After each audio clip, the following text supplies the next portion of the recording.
All right, guys, so watch this video for Tuesday, October 6th. I'm going to slide this over. This is from May 1st until today. All of this happened today. That doesn't look like much, but when you compare my other pullbacks between May 1st and today, none of these look even remotely like this. I was terrible today. I made a video highlighting a few of the things I did and how I unraveled. I just haven't posted it yet because I'm not sure if I'm going to, so we'll see. I'm gonna try to keep it short and sweet so I don't cuss, but the SPY, really nice pop today, and let me show you what we're watching. Some amazing calls in the chat room today by Wayne, though. They're on the highlight page, and they're also talk about a couple of them in that video. Again, I just don't know if I'm gonna publish it yet. PLL, nice rip today. Could be some late shorts caught. It's, kind of closed above the last 4 days of trading after that gap up on the excuse me, on the deal with Tesla. So I want to keep an eye on that one. Remember, when you watch my videos, I'm only a day trader, right? So I'm not holding anything overnight. None of these are investment ideas. I'm looking for things to give me a possible solid intraday trade tomorrow, all right? POLA, I've been chopping sideways for about a week after this crazy move here. It looks like it's starting to try to curl up, so I'm going to keep our eyes on that one. SPI did an offering somewhere in here, so I wasn't even really watching it. But then today, it had a nice rip at the open, and then near the close, news came out of a stake by somebody, and it got a little bit of a pop, so it switched to 15s.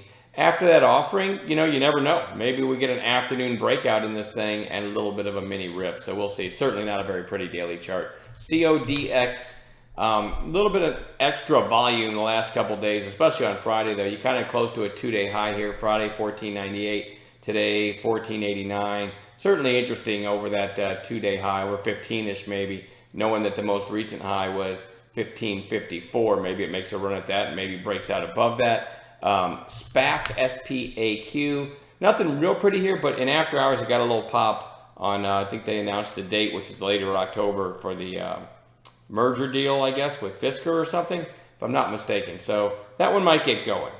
It's trading about 1486 right now in after hours, and the after hours is almost closed, and today's high was 1477. So trading slightly above this two-day high here. Let's keep that one on watch.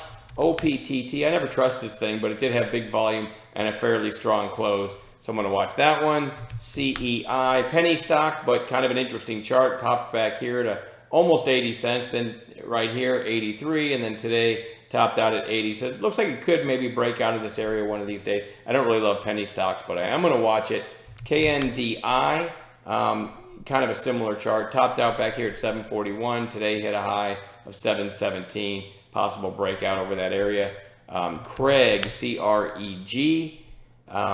Nice volume today for this stock and a fairly strong close. It spiked about a week ago to 410. Today's high 378. So certainly over today's high, maybe it makes a run at that 410.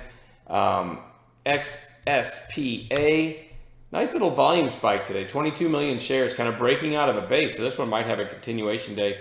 And after hours, it's trading around 250. So maybe a gap up. Certainly worth watching. And then XTNT, another after hours popper that's was over 250. I think it got close to 3 in after hours. Right now it's trading at 225.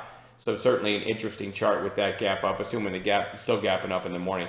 Again, short and sweet, so I don't cry over the microphone, and I'll see everybody in the chat tomorrow.